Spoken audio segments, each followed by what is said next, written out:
celebrating and showcasing some of the most amazing people around the world who are doing incredible things to make our world a better place. This is CUTV News. I'm Jim Masters. Thanks for joining us. Today we spotlight Barbara Khozam. Barbara is an award-winning motivational speaker and trainer specializing in customer service, leadership, and communication to help companies promote the highest level of excellence and customer experience. Barbara has worked with clients of all shapes and sizes from around the world, but her background as a chemist has allowed her to excel with healthcare organizations like Kaiser Permanente. Through her unique consulting services, she and her team help businesses create cultures of service in which employees become customer advocates. She's known around the world for her impactful, high-energy delivery, outrageous wit, and ability to connect with her audience. Barbara has spoken more than 1,600 times to more than 50,000 people in 10 countries about customer service, leadership, motivation, and communication. And from the millions of people who have been through the Toastmasters program, she is one of just 76, the 14th woman who has been awarded the Elite Accredited Speaker designation for outstanding platform professional speaking. She is also the recipient of 27 awards for sales achievement and outstanding trainer ratings. Her acclaimed book, How Organizations Deliver Bad Customer Service and Strategies That Turn It Around, has become a staple on the bookshelves of people who excel at creating great customer relationships. According to Barbara, customer service is really all about treating others with kindness and respect. To find out how Barbara works with her clients around the world to help them achieve such great success, she joins me in the studio right now for an exclusive interview on CUTV News. Barbara, it's a real pleasure having you here on CUTV News. Welcome to the show. Thank you very much. Happy to be here. You know, I'm very fascinated by the work that you do, and I'd love to know what first inspired you to want to get into this line of work. Into customer service or speaking or both? All of the above, because it's all tied together, right? It is all tied together. Well, it's kind of a long story. Do you want the long story or the short story? Sure. Tell us the early beginnings, yeah. Okay. Well, out of college, I graduated with a degree in chemistry. So as a chemist, you don't really do much public speaking, right? Because you're in the lab there, yeah, you're in the lab, all the scientific research. You're alone, you're doing a lot of things by yourself and with your team. Right. But when I was a chemist, the only part of my job I really, really liked was when I had to train someone on something. And at that time, it was like a piece of equipment, drug testing equipment. But I loved it. I'm like, oh yeah, push this and push that. And it was really fun, and I liked it. So it spoke to you. Yeah. You were really, you know, yeah, but it was only 10% of my job. Ah, yeah. Okay, so here's what's interesting. While I was a chemist, I would attend some public seminars. Like, I don't know, have you heard of Skill Path seminars? Oh, yeah, or absolutely. Fred Pryor? Sure, yeah. And so out of my own money, I would pay, I remember one time I signed up for assertive communication skills for women. I'm like, oh, that sounds good, right? That's interesting. I remember sitting in the back of the class. There were probably 80 people in the room. I was in the back row. I was watching the speaker, and I was thinking to myself, I think I can do this. Do what that person's doing. I think that this would be really cool, right? But then what happens? I leave the seminar. I talk myself out of it, right? Like, who am I kidding? I'm a chemist. So at first you were like, oh, I can do that. But then, so what happened? What caused you to pause and say, well, maybe not? Negative self-talk, right? My own reality. Oh, well, I'm a chemist. No one's going to hire me. I talked myself out of it. I don't have no experience. Give it up. So I gave it up. So there's those two sides. There's that real thirst in the beginning, and then that other, like you said, the negative self-talk, that sort of, that Nelly that comes in there and says, hey, you can't do it. You can't do it. Okay, 2 more years go by. I attend another seminar. Same thing happened. I'm sitting there. I'm watching her. I'm like, oh my gosh, I really think I can do it. This time, I go up to her, and I talk to her, and I said to her, hey, do you think that I could do something like, and I don't know why I'm talking like that, like James Kirk. Yeah. Do you think I could do something like that? She was very kind, and she said, well, you're definitely tall enough. And I was like, oh, hey, yay. Soaring to new heights. I was excited, right? But then what happened? I left talk myself out. I did the exact same thing. Okay. So you get that burst of energy in the beginning, and then if some time passes, something else happens to you. Yeah. 2 more years go by. I am now flying from Dallas to San Diego. The man that sits next to me just happens to be a skill path trainer. Poor guy. So for 3 hours, I'm drilling this guy. All right, what are the pros? What are the cons? How'd you get into it? Blah, blah, blah. 3 hours. We land in San Diego. This guy sprints away from me at baggage claim. It was pretty funny. I let him go. He wasn't that cute. But I got a lot of information out of this guy. Okay, so check this out. That night, before I went to bed, at that time, I was reading from Chicken Soup for the Soul. You know those books? Oh, sure, yeah. The passage I turned to that night was about a woman who quit her job to become a motivational speaker.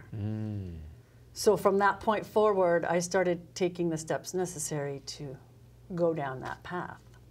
So what was it that you wanted to speak on when you said, okay, I want to be a speaker, a communicator? What were the topics that were interesting you to want to talk about? It didn't even matter. It could be life, it could be empowerment, inspiration. I've always been a proponent of attitude, the importance of positive attitude. So that is one of the things, but it all goes along with communication. Leadership is about attitude, customer service. So those were my 3 main topics: communication, leadership, customer service. So how did starting out as a chemist help with any of that? I'm sure there are some elements of, being a trained chemist that aided in your pursuit of wanting to be a speaker and wanting to communicate and wanting to, was there anything about that first role in your life that helped you in any way? Nope. No. That's a very definitive. No, I think it's a nope with a P. Characteristics to be a chemist, like for a chemist, it's very strategic. Focused and very. Yes, so you do step 1, and then you do step 2, you do step 3. And So that actually helps me because in communication, like when you're dealing with difficult people, what do you do? Well, for step 1, you do this. So I use that organization technique in my trainings. So I think it's the thought process that helped me the most, probably. So, okay, so tell us about those early years where you were training to become a motivational speaker and sort of like a coach, communication strategist, specialist. What were the first things that you were focusing on? Because I know you're an expert, you work in the healthcare world, but also an expert when it comes to customer relations and customer service. So when did any of that start to filter into this? Great question. When I joined on, so how I became a speaker is I joined on with Skill Path seminars. And with Skill Path seminars, there's lots of travel. You travel all over I was fortunate I got to go to 9 different countries and you travel.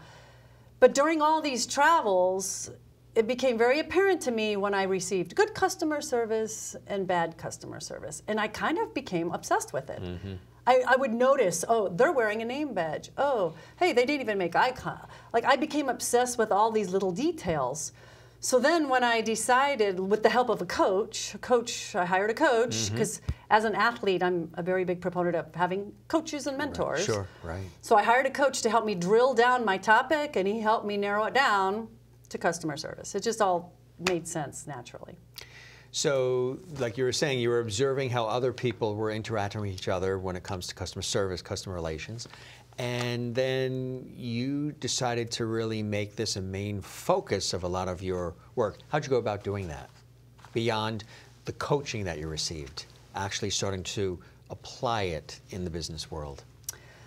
Well, I was very fortunate when I stopped working for the seminar company. I went out on my, I went on my own, and I'm gonna go do it. Well, it's hard. I didn't realize. When you decided to do that, did you feel? Was there any reservations as far as breaking out on your own and taking that risk, or were you gung ho, or did you do what you did previously, which was have that excitement and energy in the beginning, and then that Nelly comes in there and says, "You can't do this. What are you doing breaking out on your own? Go get a job that's 9 to 5 corporate or whatever." Was there any reservation or fear of breaking out on your own? Bit, but when I was a chemist and I quit being a chemist, I did the exact same thing. I just quit, and started a new thing. So there wasn't really, there was a little bit of the uh-oh, but not just enough no time. go. So that's something you need to do. Yeah. You need to go and just go right That's to the right. next We're thing. doing Get it. in there next. We're doing it. Do you recommend that? Is that No, I don't recommend that. She's funny. I don't recommend that. Like most people. Why? So you don't. It's too risky. I had a very good job. So I you quit rolled the it dice and it paid with off. nothing. Okay. So I had 8 months of nothing, where I'm scrambling, trying to figure out what to do. During that time, because there's always teachable moments in our life. During that time, those 8 months of scarcity, Mom, can you loan me a 20? You know, those times, you learned things, I'm sure, about yourself, resilience, strength, confidence, self-worth. What did you learn during the times when you decided to take the risk? You know, because sometimes you do have to take a risk. You got to take 2 steps back to go 3 steps forward. Right. So what did you learn during that time of scarcity? During the time of scarcity, just really it was taking action. And survival. So instead of just sitting on the couch, oh no, what did I do? It's like, no. Right now I'm gonna look on the internet for what are some marketing tools I need? Okay, today I'm going to update the content on my website. Okay, I got my website. It's not quite right. So it's just little baby steps every day. Over time is really, I think, what worked. So it was resilience for that to happen. Okay. You were really testing your, resilience, which was a great thing. You were tapping into yourself because it was also like a survival mode for you too. That's right. I said we're in a very limited situation here financially and everything else. We got to scrape things together. And what's I think kind of cool about that is the fact that when things started to turn around and really become successful for you, you can look back at that and it makes the journey more richer because you've worked for it. You put the time in, you've earned it. You've been down where there wasn't a lot of money and funding and things of that nature. So when it started turning around, you really felt like it was your time and you've earned all of it, right? Right. But I don't feel like I've arrived. Still, right. I still feel on like that constant upward ladder. So much for me to learn and so many new opportunities for me to grab onto. Right. I'm always, that's what I like. I'm always I get excited about new things. I don't know about you, but I get a little bored doing the same things, right? And so I'm always looking for the new venture. I don't think we're ever done. Some people are like that, where, like you say, you're always excited about the new and trying different things.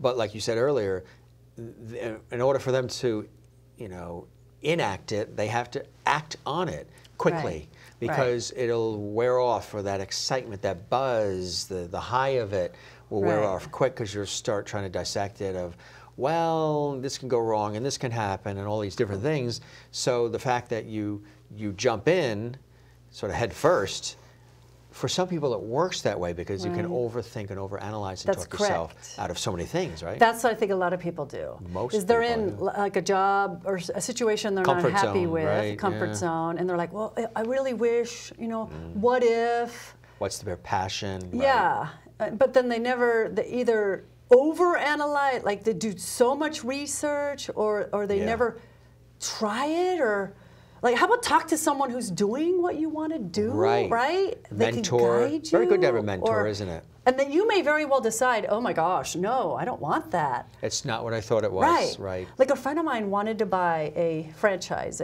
what was it? Not a Subway, it was a sandwich franchise. Yeah, He was super excited, I really want to buy this franchise. Talked to a couple owners of that franchise. And they're like, he immediately changed his mind. What a great idea, though. He didn't just dive in. Yeah. A little bit of research first, make the decision, and then move on. Right. It's not the what if, could I, should I? We want to answer the question. It's yes or no. Exactly right. Right? And then move on. So, again, talking about weaving it into this role of customer service, customer relations expert.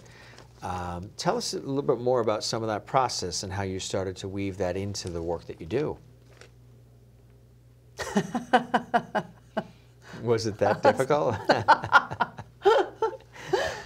Yeah, that's a great question. So Because you've met all kinds of people, I I'm have sure. met and all you really... kinds of people, yes. Yeah. Well, what I love about what I do now. Yeah. So what I do now is I work with medical groups, could be small groups or large groups, but I don't just, okay. So what I used to do is I would go in to companies, do a training, hi, let's do a training, and then get the heck out. Right, right. I don't know, did they do anything? Was there progress? But now... So there was no feedback. Yeah, I didn't know, did they waste their money on a training with me and nothing improved, or was there... I didn't know. Or did something legitimately result from it? Yeah. Right? So now it's cool. It was a lot of medical groups. I worked with a large one down in San Diego this year. Very large. So I did 53 presentations for their staff. But before that, we met with the leadership team. And we figured out, okay, what's our goal? Their goal was to raise patient satisfaction survey results. See, that's measurable. And they had 2 specific questions they wanted to raise. Super specific. So based on that data, we designed the trainings, trained the staff, trained managers on how to watch for those activities, to constantly talk about it and reward them. And now there's definite progress. They've seen definite increases in their survey results. That is meaningful to me. Gee, that's so just fantastic. not just a one-time training, it's a long-term impact. That's pretty cool. So the blending of the healthcare part, the medical part, when did that first happen? And tell us about some of the types of companies and individuals you work with. Yes, the healthcare thing, I actually just fell into it. You did, really? Yeah. When I quit working for SkillPath, so I started my own company, yay! I went to a seminar. Have you heard of Constant Contact? It's an email software, right? Yeah, sure. So I signed up for, Constant Contact, here we go. I'm gonna have an mailing list. I didn't know how to operate it. They had a free workshop. So I attended the free workshop. First thing the trainer says is, meet 3 people. Ugh, I hate that. I'm not It sounds like that good at that whole, hi, my name is... pyramid type thing. Yeah, so I turn around and I hand my business card to the lady behind me. She looks at my card and she says, oh my gosh, we're looking for customer service trainers. She works for a healthcare company. So that was my first company that I work with. That's how I got into healthcare, is through that company that I still consult with today. So I have them to thank for getting me down that path. For launching it. Yeah. So let's break it out for our audience and for the viewer in terms of how this actually works. People may say, well, customer relations, customer service for the medical community, for what's the importance of it? You know, it's really more about the care for the patient and everything. Tell us about some of those scenarios where really having good customer relations, good customer service is paramount, not just for any business, but really when it comes to, the medical world and the healthcare industry. Customer service, in my opinion, I think is what differentiates any company from another company. Because the price, like you go buy shoes or what, the prices are about the same in stores, plus or minus. What makes people come back to a company, it's how we make them feel. And what I love about customer service, it doesn't take a lot of time to create a memorable experience. It's being, whether it's healthcare or anywhere, it's being present with each person, each moment. It's not about time, it's about that attention. Every human being has a need to feel noticed, to feel acknowledged. And if we in a day could acknowledge and just recognize someone, just eye contact, it doesn't have to take a lot, you can build rapport and separate yourself from the competition. But the issue with healthcare is people that come to healthcare they're sick. Right, so the problem some of the issues is that a lot of patients can be seen as difficult. Well, think about it, they're sick, they're scared, they're anxious. It makes sense when they come in, they're difficult. They, though, they need care, empathy more than others. And if you give them a little bit of love, a little bit of empathy, they will listen to the treatment plan. Their studies have shown they will actually get better. They will get better faster than if we just process them. Really? Yeah. I just heard a thing on PBS, one of your stations, I think. Sure, yeah. PBS, and it said they were doing this. It's pretty cool. So they did this placebo study, right? So they had, it was acupuncture, interesting enough. So they had, one group had acupuncture. The second group did not have acupuncture. They had like pretend acupuncture, but the physician and the staff spent time explaining, showing that they cared. And then the third, nothing. Of the three groups, which one healed the most and the fastest? What do you think? The one where the doctors and the staff showed they cared. So, right. That, yeah. And so why can't that translate into all scenarios and all aspects of life? So listening and showing empathy and caring. But aren't we in a scenario now, a lot of people are talking about empathy is sort of going away in our society right now. No, it can't. You're on the front lines, you see it. It can't. I do see it. So how do you work with that? Well, really, in my opinion, it's all in the hiring. It's get the right people in the right positions. Your frontline staff, they've got to be empathetic. They've got to like people. If you have a frontline person who doesn't like people, and if you say smile and they say, you can't make me smile, that's not a frontline person for you. That's not the, because people who like people, you know, right? And they will inherently do the right things, right? They'll treat people well. So to me, it starts with the hiring process from the top to the bottom.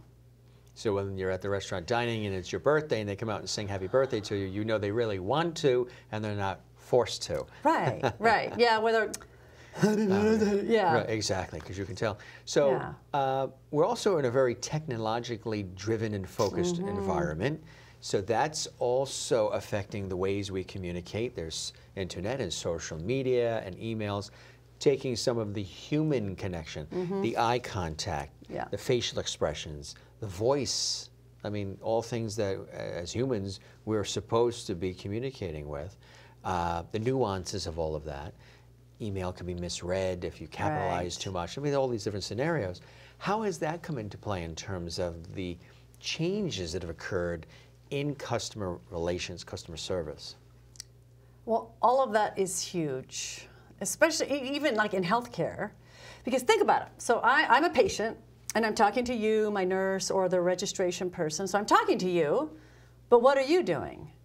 You're documenting. Even doctors, right? They're not listening to, well, they apparently are listening, but they're looking at the laptop. Well, the problem is the second you look away, I think, oh, you're distracted. Well, you can't focus on me? I think you're not listening.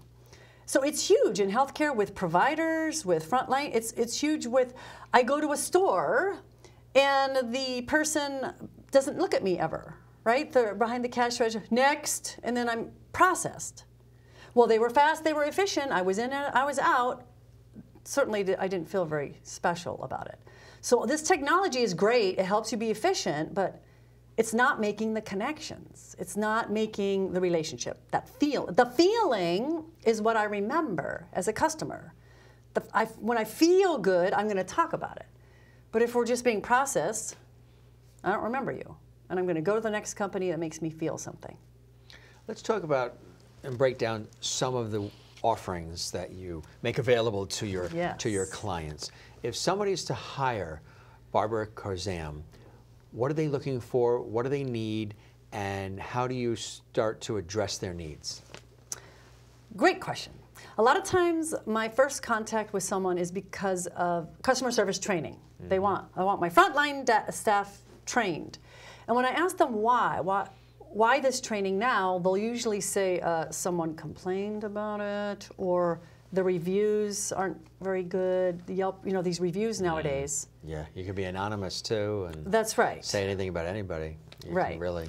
So they'll usually have me come in and do a training, but before that, I will meet with the leadership team, lead doctors, anyone on the leadership team, and make sure that they're on board with this concept. Meaning, are they going to treat their employees well?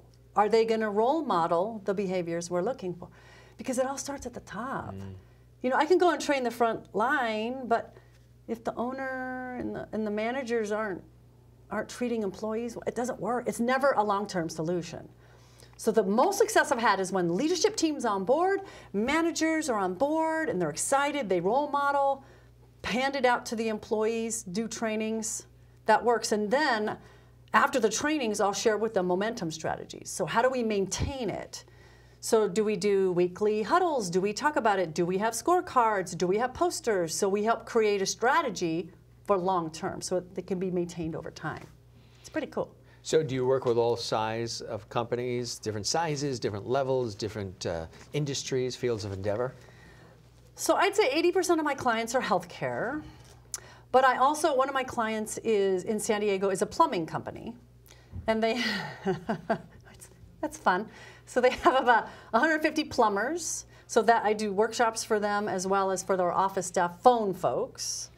So I've also worked with a thrift store that has 10 employees to Kaiser Permanente that has 3,500 employees. So that's kind of like the range that I like. So with the plumbing company, do you help them flush out their issues? Or, oh, ha-ha! They're good at flushing them out. Now, yeah. We had talked about this, because we've done radio interviews together too, Yeah.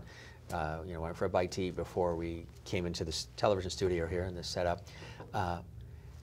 Humor is important too, to lighten the load, because a lot of times people these days, they're overwhelmed with the workload that they have, and again, they're sitting at desks on computers all day long, hunched over and everything. I know you like to bring in some elements of humor and humanize things and make it relatable. Tell us about the importance of doing that. Well, for me, humor is the key. If I can get, because a lot of times, when I'm doing these presentations, the participants are forced to be there. It's mandatory. It's a mandatory training. And so they come in and they're like, teach me something, right? They're not pleased about it. What are you going to show me? So I give them humor. My thing, I like to tell stories, super animated. If I can get them laughing at the ridiculousness of my behavior, the stories that I tell are true. My mom has been in and out of hospitals and doctors for my entire life. We've gone together. So my stories are true. And I share with them, humor's huge. If they can laugh, they'll remember it. And then they're more open to learning. So humor's huge. Gotta have humor. It also breaks the ice. Yes. There's a thread there, relatability. Right, exactly. And I think I use it myself too. I think it's a great tool, great instrument.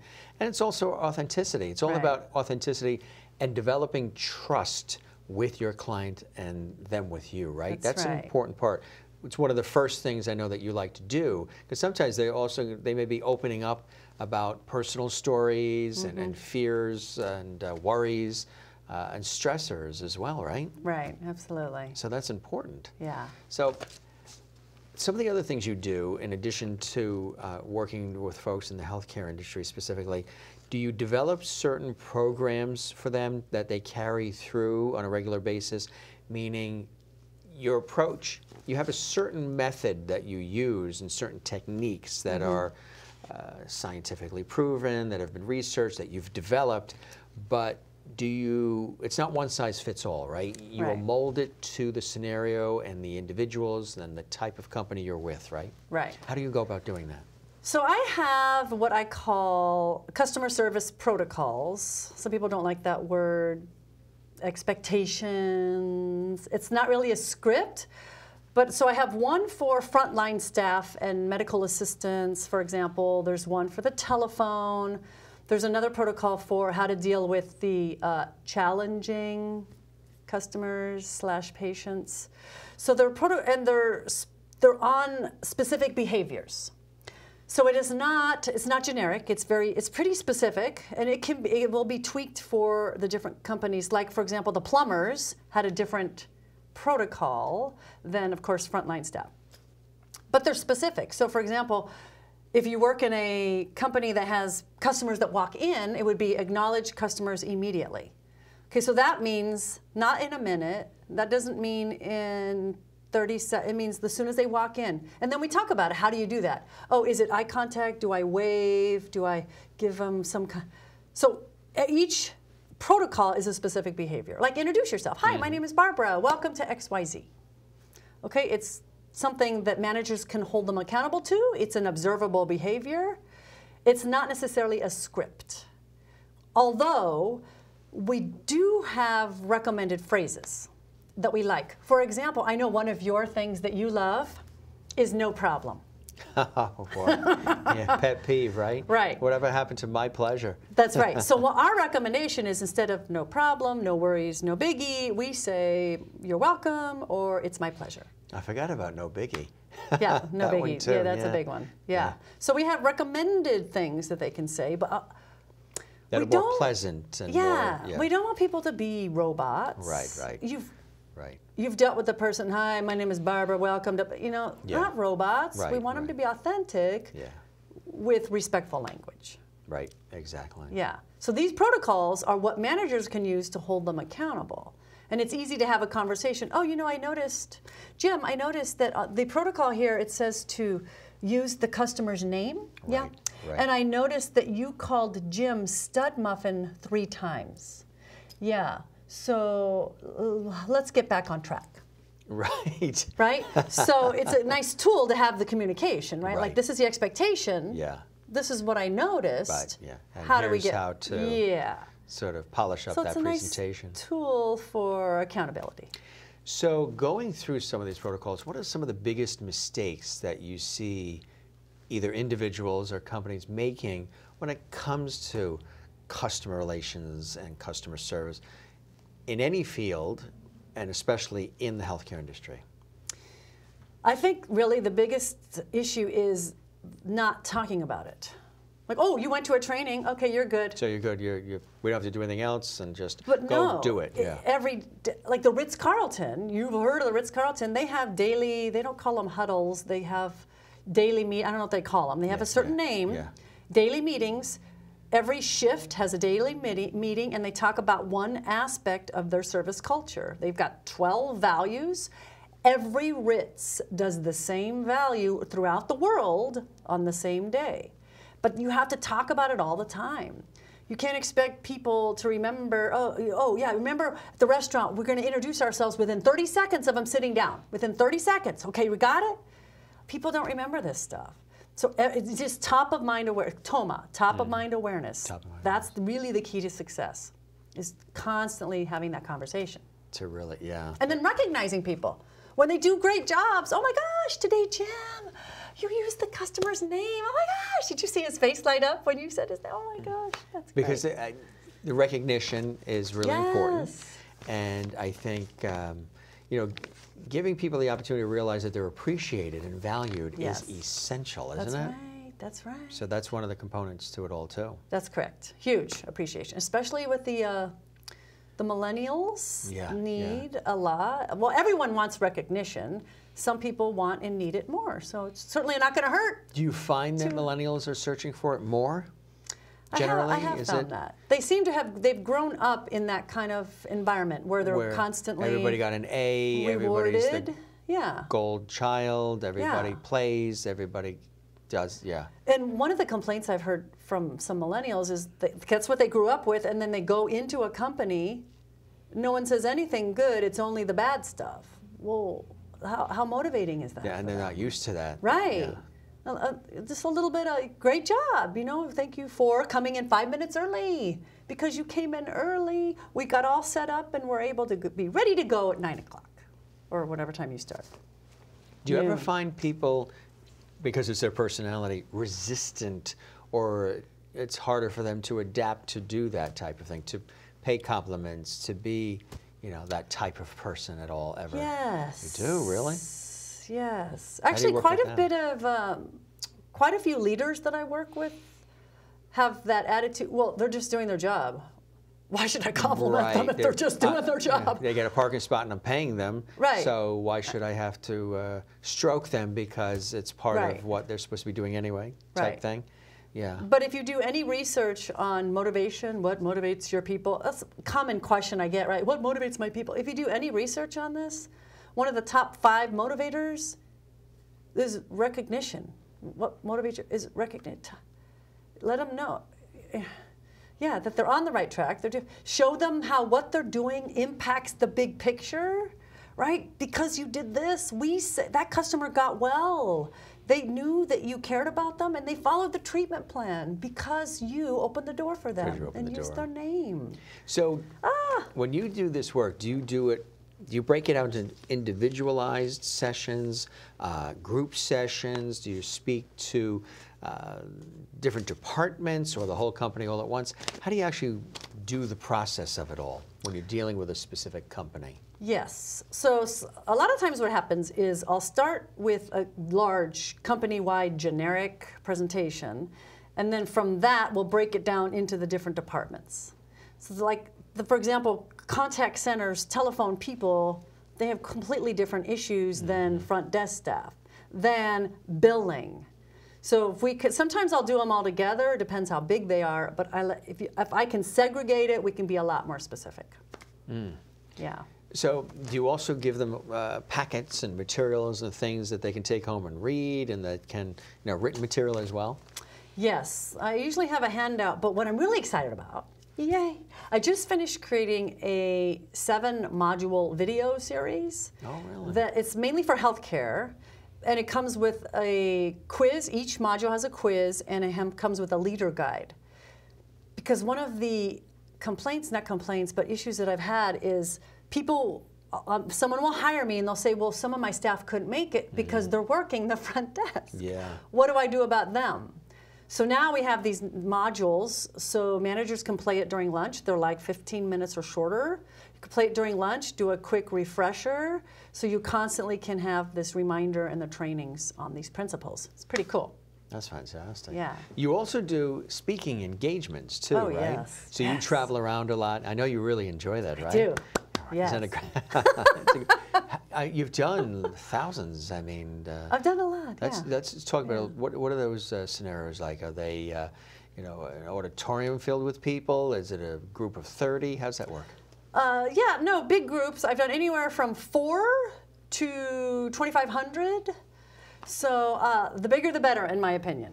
Because you get a big group, you get lots of energy and excitement, and it's just fantastic. What are some of the topics you've been able to touch upon in the speaking engagement scenario? Yes, my keynote topic is titled Zap Negativity and Ignite Yourself, Your Life, and Your Results. I love it. I love it, love it, love it.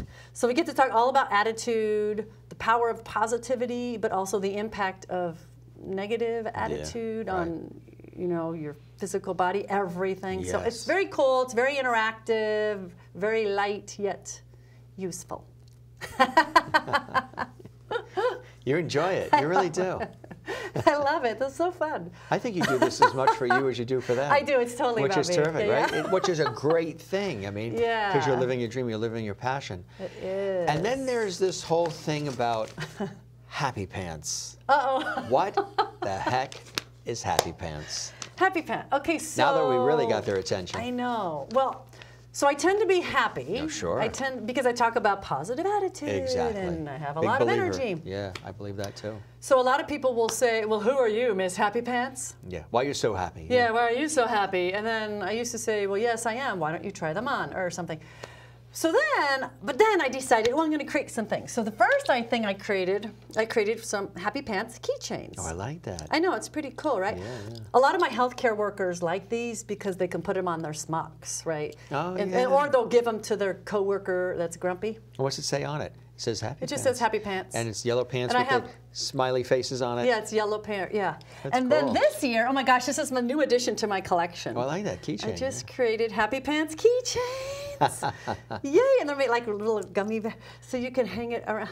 It's super like Gumby, cool. yeah. I know, it's like Gumby. So when you're having a bad day, or if there's people cutting you off on the highway and you're getting ticked, just look at your keychain. That's right, Happy Pants. And you Happy start Pants. smiling. How do you resist all the smiley faces? You just put on my Happy Pants. So because you were so happy and people said, what are you, Happy Pants? Yeah, who are you, Miss Happy Pants? You had, now what I'm tying into with this is not just the happy scenario, the fact that you created an opportunity, let me ask that again. What I like about this scenario in terms of stressing, the happiness nature is the fact that at the same time, and again, something we should all be cognizant of, you took this this term of happy pants that people said to you, why are you so happy? What are you happy pants?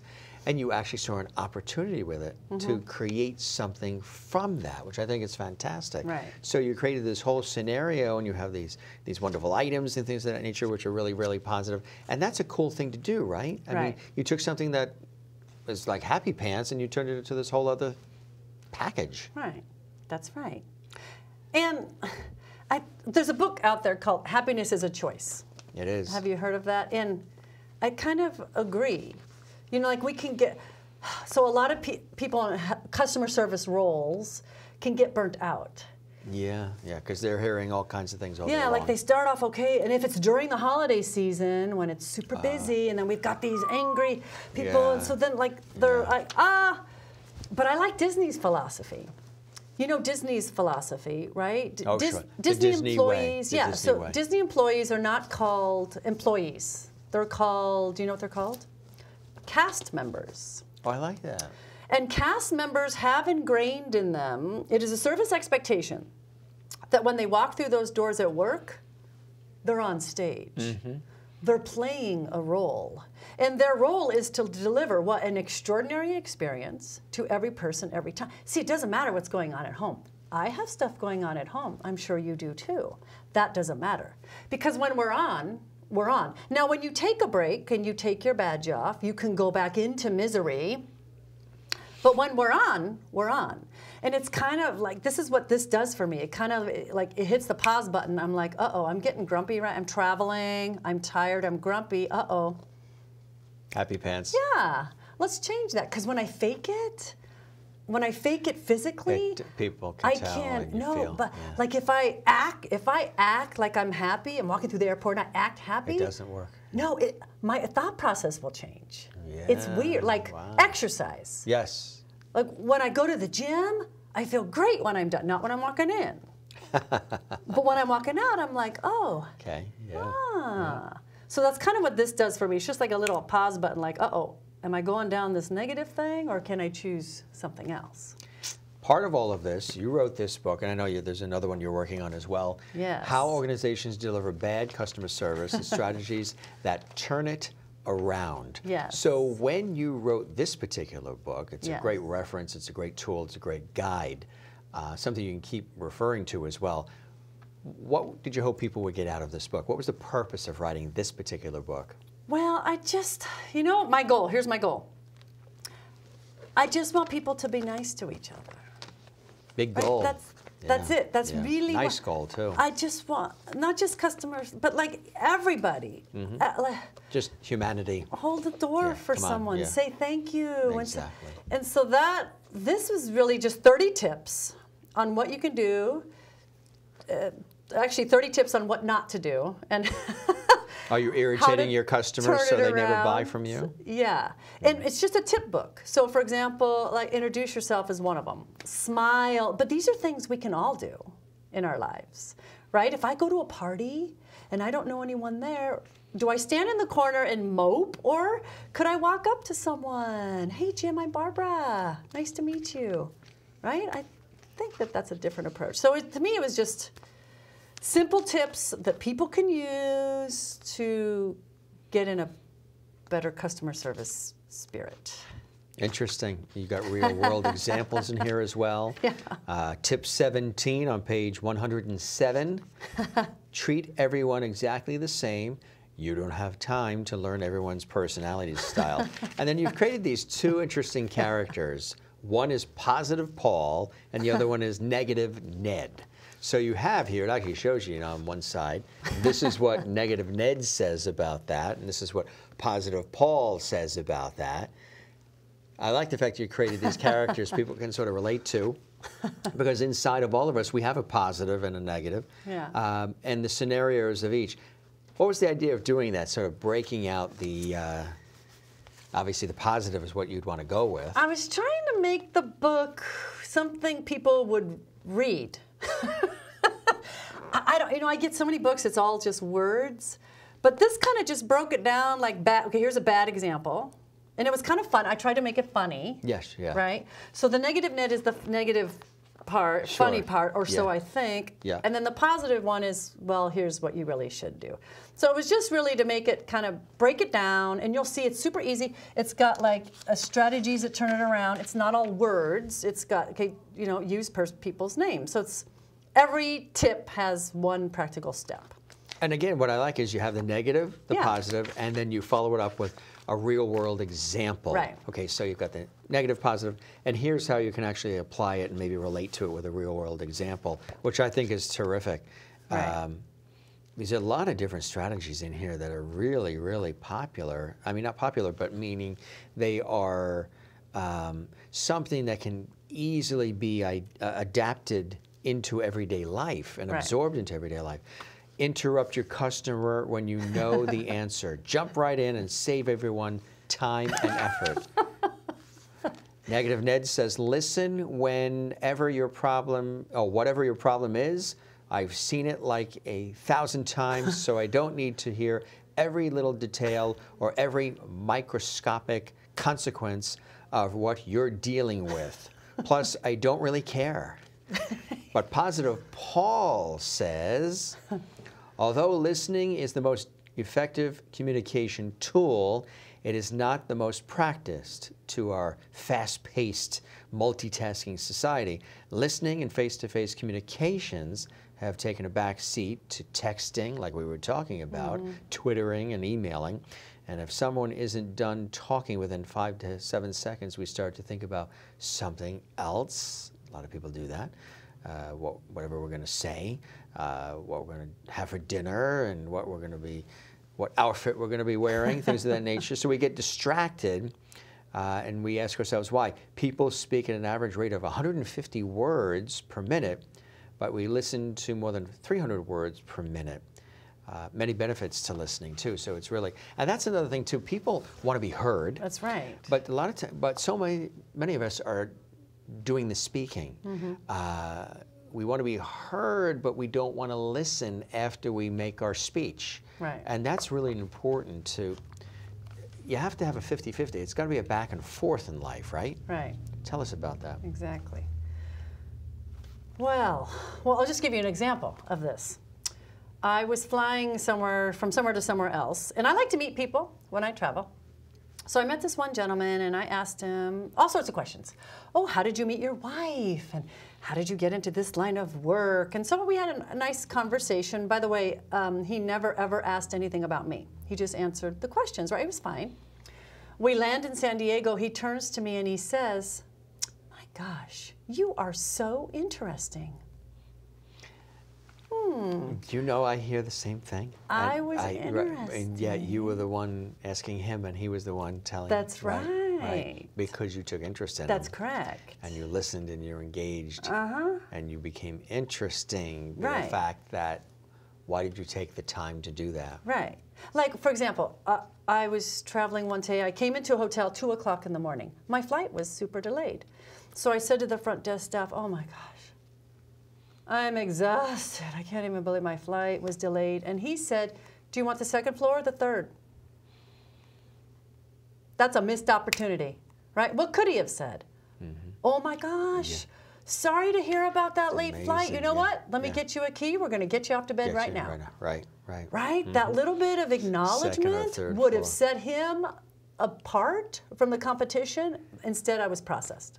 So is it doesn't care, not interested, thinking about other things, Yeah. or it could be all of the All above? of the above. It doesn't matter because my perception is this is no Person good. could care less. They You could care less about me, and I could care less They about just this want company. the business, and that's it. That's right. But in those scenarios, if you had that happen too often with a particular company, they're not going to keep your business. That's are correct.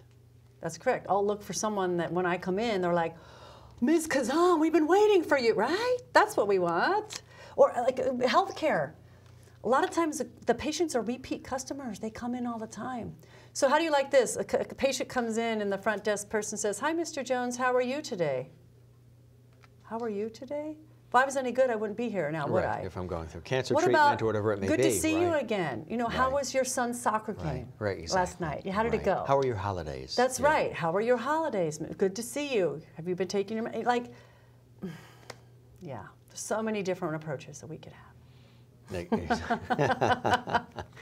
You have your insurance card and your copay. What That's was your right. name again? That's right. You do hear that a lot. That's correct. I mean, even places I've gone, you know, doctors, whatever. Yeah. I'll be the one Medical walking card and in. ID? Yeah, I'll be the one walking in. How are you today? How is That's everybody? correct. And they'll say, do you have your copay and what's your insurance? That's right. Or even on the phone when you're making an correct. appointment for something that you need. Well, what's your insurance? And here's our copay. Bring it with you that day. And I'm like, but Exactly. I'm, you know. Exactly. So that's exactly what we're talking about here. yeah, yeah. So it's really, really important. So let's continue this thread because again, you do speaking engagements, you do individualized and group coaching when you work with the companies as well. You've got Happy Pants. You've got this book. This is all threaded together, isn't it? It's all part of an overall larger mission. For you, Barbara, what is that mission? What are you hoping really results from all of this work you've really been putting your time and effort into? Well, my motto for my company is bringing manners back to business. And because I truly believe that if it starts at the top, if the owner treats employees well, employees will treat customers well, and the customers will be happy. So then employees are happy, and then the people that I train are happy, and then everyone that I deal with is happy, and therefore we have world peace. That's a good one. Right? It's really true. Because people are miserable. I talk to so many people who are miserable at work. My boss did this, and my coworkers, you know, or oh, my Wi-Fi went down. Life's over. Or like what I notice as a customer, sometimes employees are nice to me, but not to each other. Isn't that something? So the coworker walks by, and what do? You know, well, but that impacts my impression of the company, right? So it all goes back to manners, from the top to the bottom, period.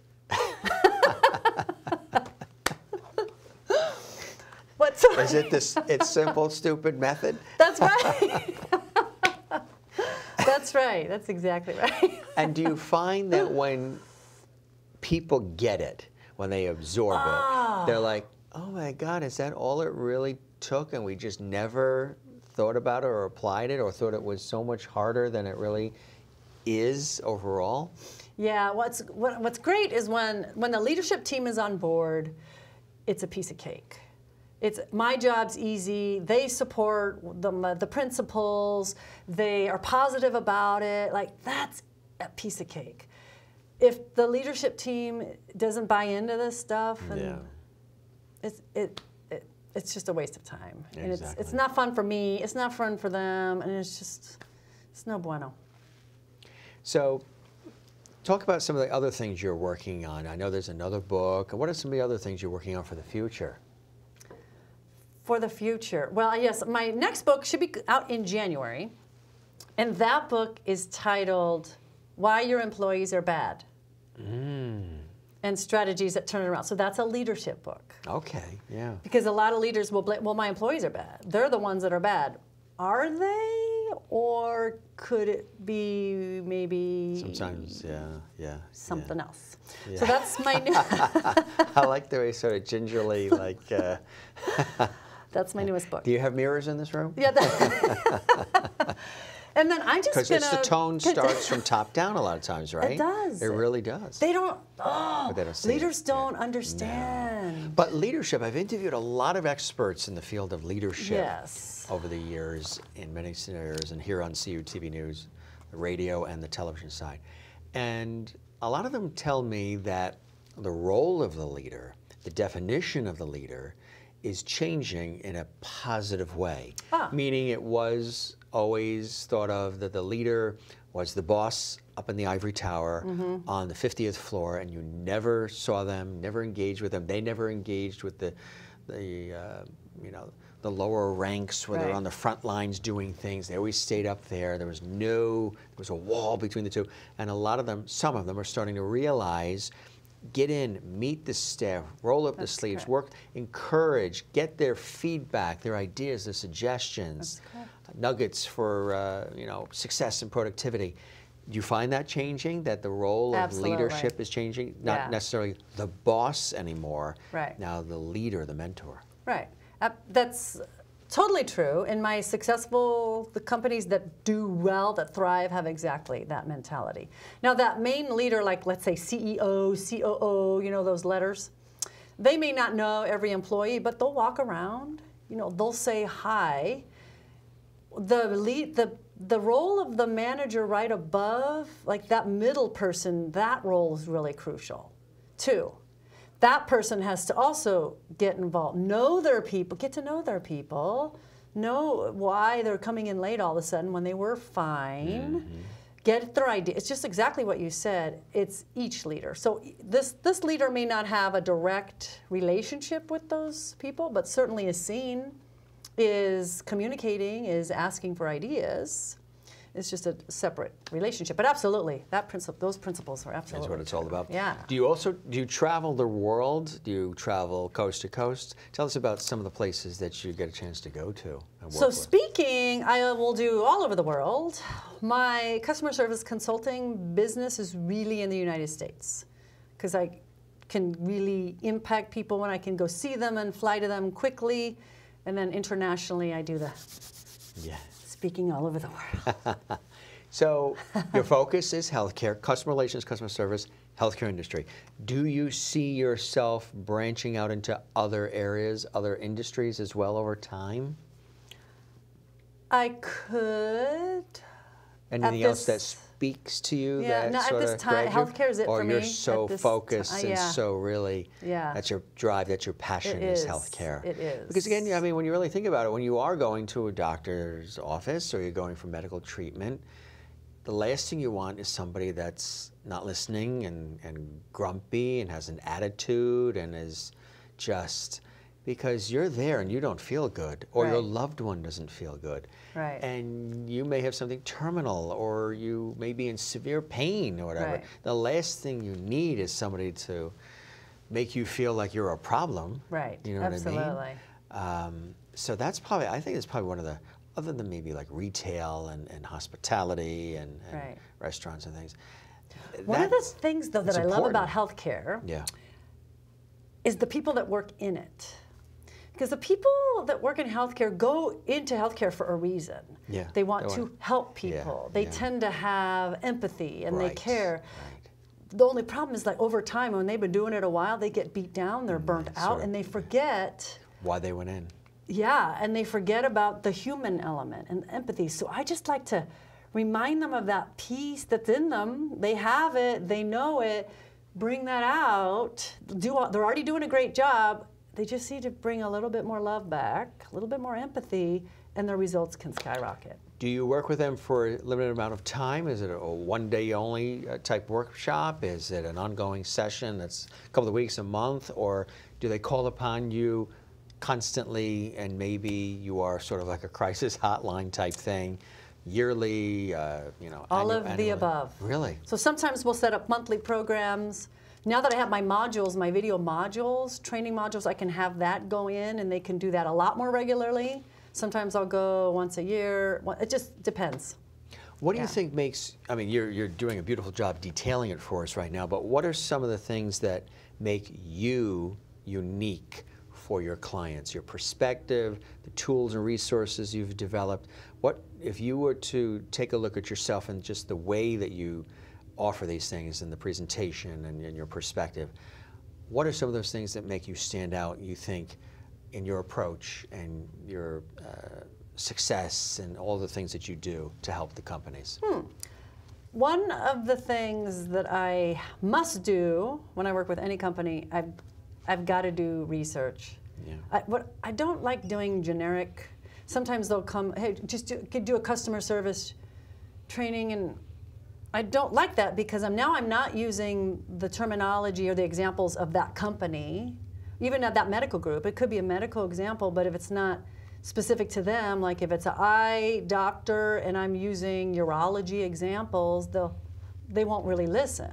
So I do a lot of research beforehand. I look at their patient satisfaction data, look at what are patients complaining about, talk to employees. I'll talk to employees that are attending.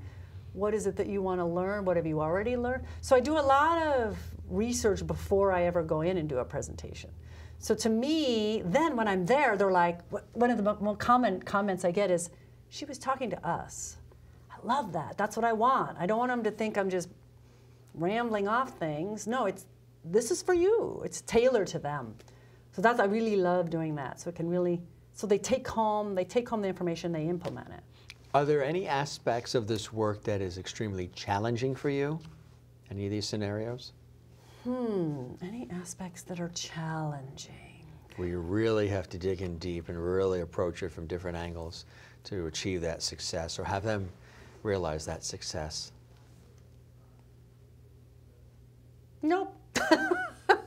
So that means you're willing to take on any challenge and you'll find your way to... If there's something, if they bring something to me that I don't know anything about, I'm going to call somebody. So I've got people in the wings you've got that a know, network of people you can call upon. Yeah, I've got one guy who's an expert on SOPs, writing SOPs. Which are? Standard operating procedures. Now, I don't write standard operating procedures, but he does. So I've got different people, like technical thing. I don't. So you can call upon that one. I don't do the technical stuff. So well, that's they push great. this Yeah. and then Yeah. I don't do Plug that. this in, do this. But we have resources. So I will not be afraid to say I don't know, but I will help them. But you have access to will people find that have that something, information. right, that can help them. That's great. Yeah. So when people bring you in, I mean, they just call upon you and hire you directly, or do they have to funnel through another system or other companies or other? You directly. Yeah. Mm-hmm. So when they do that, they are really getting the full Monty. They're getting the full package. I mean, and you have people around you can call upon who are experts as well that complement your work. That's right. So that's great. Like there's a provider that I know that he will do provider trainings. Providers won't listen to me. I'm not a provider. So I get someone who has credibility, and he'll go do those. It's much more impactful. Because sometimes some people like to speak to their own in a way, like provider to provider. That's correct. That makes total sense. Yeah. So overall, when we look at all of this, obviously you love the work. You're very passionate. I do. You're passionate. Started from those days of a chemist. Yes. But in a way, you sort of you've gone from a chemist to helping people develop chemistry. But a different kind. Yes. Write that down. Look at Billboards, T-shirts, keychains. That's right. Always putting that college education to use. But in a way, yeah, I mean, because that is sort of mixing things together and getting a result. And you're doing it now on the human level. That's right. And so you still are a chemist in a way. Okay, good. It's still there. Money well spent. Absolutely. Any final words for our audience? If there's folks watching this right now, and they are considering somebody like yourself, they're in a scenario where they really could use, they're getting customer complaints, the morale is low, the quality of work is good, but it's just they're stuck. They're not. What's the first thing they need to do? Pick up the phone, go to the website, whatever it is. But they need to, is there any let me tell you again. Is there any prerequisite? Is there anything they need to do and prepare before they connect with somebody like you? Or just make that connection? No, just make the call, because everyone's different. Yeah. So some people, most of the people that call me have no customer service protocols whatsoever. Nothing? Nothing. Oh, so they're just winging it. So the people answer the phone differently, they come in the... So there's and that's not good for branding either, right? Because as a customer, I get treated differently by every single person there. Why? Right, yeah. That's not it doesn't blend in with the brand or the image, or because there's that too. A lot of people, we start with that. Yeah. But some people already have them, they're not using them, or they're not quite tailored correctly. It's not really reality. Or changing with the times. That's correct. Too, they're stuck in the old way, and what the company manual says this here. Yeah. And that might not apply to society anymore, or technology, or whatever's going on, right? Exactly. Right. This is great stuff. Yeah, I love your fun. passion. I love your enthusiasm. And again, this is all well-researched stuff. This is stuff that you've been doing for a long time, and you're really passionate about it, and you've got a great track record. I mean, lots of success stories. Yeah, Do you have cool. anything quick you can share with us generically as far as a success story where you were brought into a company and this is sort of what their scenario was like, and through your efforts you were able to get them to a different level? Sort of, yes. So I think I mentioned earlier, I worked earlier this year with a large medical group in San Diego. I'm not sure I can say their name. But before I started, they had a certain level in their patient satisfaction survey results, and then after the trainings, and they actually showed me the data, after the trainings, the graph went up significantly. So they're higher than all the other medical groups in the region, and it has maintained that way for the 2 or 3 months after the trainings. That's fantastic. Which is usually unheard of, because it'll go up after the training and immediately down. Down, right. But the fact that it stayed up is very exciting. So that means the managers are doing their jobs, that they're holding each other accountable, the momentum strategies are working. So it's awesome. But it wasn't just me, it was a team effort. You know, I led the efforts with the team, but the team there took it on and nailed it. That's incredible. Yeah, it's cool. Is there an official name to the company, or is it just Barbara Khozam? Barbara Khozam Inc. Yes, isn't that exciting? Inc. I like that. Creative. Boom. Yeah, we went all out with that. Well, Barbara Khozam, you're amazing, and thanks for joining us on the show and sharing all this information. Yes. I love your enthusiasm, your passion, and you know, you really care, because when you have good customer relations and good customer service, those folks are on the front lines. That's right. They're setting the tone. It's about image. It's about branding. And if people get a bad taste in their mouth, whether it's, you know, through healthcare or anything else, it can really affect the bottom line. That's right. And morale, and everything just goes south. That's right. Thanks for joining us. My pleasure. It was a pleasure. Thank you. Best of luck. Continued success. Thank you very much. If you'd like to learn more about our guest, Barbara Khozam, and also get a copy of her book, How Organizations Deliver Bad Customer Service and Strategies That Turn That Around, visit Barbara's website, barbarakhozam.com. For CUTV News, I'm Jim Masters. Thanks for joining us, and we'll see you next time.